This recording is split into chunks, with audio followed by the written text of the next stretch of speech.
bao nhiêu miền rộng thaสบายចិត្តណាព្រោះវាជាឱកាសមួយយើងគិតខំតាំងពីដើមមកហើយបានមកដល់ពេលនេះមានអារម្មណ៍ថាសប្បាយចិត្តខ្ញុំគិតថានៅស្វ័យរៀងល្អទាំងការរៀបចំក្រុមការងារបុគ្គលិកគ្រូអីសិតស្តង់ដារចឹងយើងអាចឆ្ពោះទៅមុខទៀតអាចល្អព្រោះការប្រកួតប្រជែងគឺខ្ពស់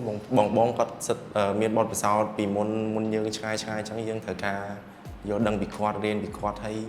ខិតខំហ្វឹកហាត់ឲ្យបានច្រើនតែយ៉ាងណាក៏ខ្ញុំព្យាយាមសម្របខ្លួនដើម្បីទទួលបានឱកាសលេងនៅថ្ងៃខាងមុខសម្រាប់បរិយាកាសហើយរចនាសម្ព័ន្ធខ្ញុំគិតថាល្អបងព្រោះទាំងបុគ្គលិកទាំងក្រុមគ្រូគាត់យកចិត្តទុកដាក់លើយើងណែនាំយើងស្វាគមន៍បានយ៉ាងល្អ